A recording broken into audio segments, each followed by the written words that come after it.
ગરવા કે નાહક ના જગત માં કોઈ કંદડી જા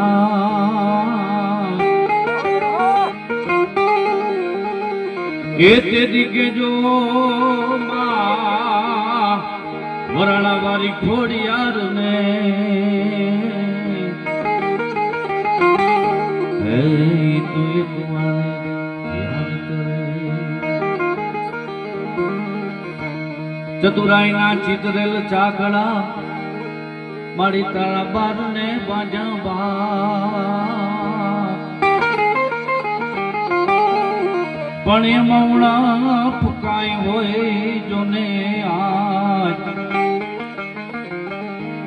તો તું એમાં રંગ રે પૂરી દેજે તું રવે છે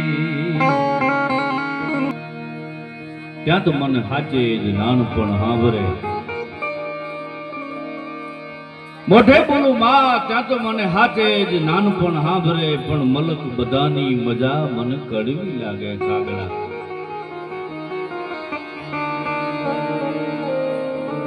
એવું વાઘપુરા ગામ હજી કહું કે ના વાઘપુરા ગામ એટલે પવિત્ર ગામ દિલીપભાઈ બધા પૂછતા હોય ગામનું નામ છે વાઘપુરા એટલે એમ કે બધા અહીંયા વાઘ રહેતા હશે પેલા વર્ષો પહેલા વાઘ રહેતા હશે એટલે વાઘપુરા ગામ પણ ના વાઘ જેવા મીઠા માણસો રહે એટલે એનું ગામનું નામ પાડ્યું છે વાઘપુરા એવું પવિત્ર ગામ છે આ ગામમાં ખૂબ અવારનવાર મારે તો આવવાનું થાય અહીંયાનું રામા મંડળ ખૂબ પ્રચલિત રામા મંડળ આખા ગુજરાતમાં ગમે એ જાવ તો વાઘપુરાનું નામ અને રામા મંડળ આવતું હોય મહાદેવની પ્રતિષ્ઠા રામદેવ પીરજી મહારાજની પ્રતિષ્ઠા અને ભજન ભોજન અને ભાવ વાળું આ ગામ સાહેબ આ ગામમાં તો આપણે એટલા ભાગશાળી અને એટલા નસીબદાર છીએ આઝાદી એના પછી આજ દી સુધી મહેસાણામાંથી આપણો જયારે જિલ્લો પાટણ જિલ્લો બન્યો આજ દી સુધી ઇતિહાસમાં ક્યારે પણ આપણાને ઘણાય આપણા જિલ્લા પંચાયતના સદસ્ય બન્યા હશે પણ એક નાનકડી બેન હેતલા ગામની બાબુજીની દીકરી નાનકડી હાવ બાલ્ય અવસ્થા અને દીકરી જિલ્લા પંચાયતની ચૂંટણી લડે પહેલે જ ફેરામાં જીતી જાય અને સીધી પ્રમુખના પદ ઉપર બેહે એનાથી મોટું ગૌરવ આ ગામનું ના હોઈ શકે ભલે ગામ હાવ નાનું છે પણ બધાએ વર્ણ 18 વર્ણ ભેગું પ્રેમથી રહેનારા બધાએ માણસો અને આટલી મોટી સંખ્યામાં જો કે ભજન હોય ને દિલીપભાઈ એટલે આખું ગામ બહેનો દીકરીઓ અને બધું આખું ગામ અહીં ભેગું મળી મેં જોયેલું છે ઘણી વાર મારે આવવાનું થાય તો આખું ગામ છે એટલું બધું મંત્રમુગ્ધ બની ગયું હોય આ ગામ સેવાભાવી ગામ છે ભક્તિમય આ ગામ છે અત્યારે થોડીક સિઝનનું એનું કારણ હોય એટલે બધા ખેતરામાં ને એના કારણે કદાચ થોડા ઘણા નાય પણ આવી શક્યા હોય પણ જ્યાં સુધી આપણી નજર પોગે ત્યાં સુધી માણસો બધા બેઠા છે આ બધા પ્યાસી માણસો છે જેને ભજન સાંભળવા છે જેને કંઈક સારું સાંભળવું છે અહીંયા સંતોની હાજરી છે પૂજ્ય હમણાં લાલ બાપુએ સરસ મજાના ભજનો આપણને સંભળાવ્યા હજી આપણો સુરસંગ બાપુના સુપુત્ર અમરદાસ બાપુ એ પણ આજના કાર્યક્રમમાં ઉપસ્થિત છે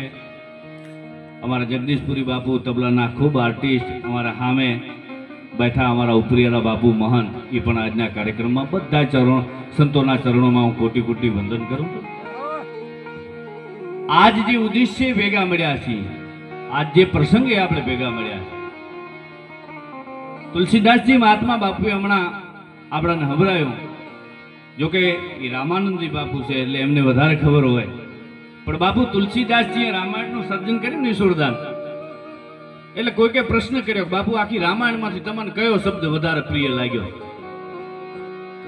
તેથી આ દેશના સંતે તુલસીદાસજી મહાત્માએ જવાબ દઈને એટલું કીધું હતું કે મને આખી રામાયણમાંથી રામ શબ્દ સૌથી વધારે પ્રિય રામ શબ્દ ન હોય તો મારા માટે આખું પુસ્તક પસ્તી થઈ જાય. મને રામ શબ્દ સૌથી વધારે વાલો છે.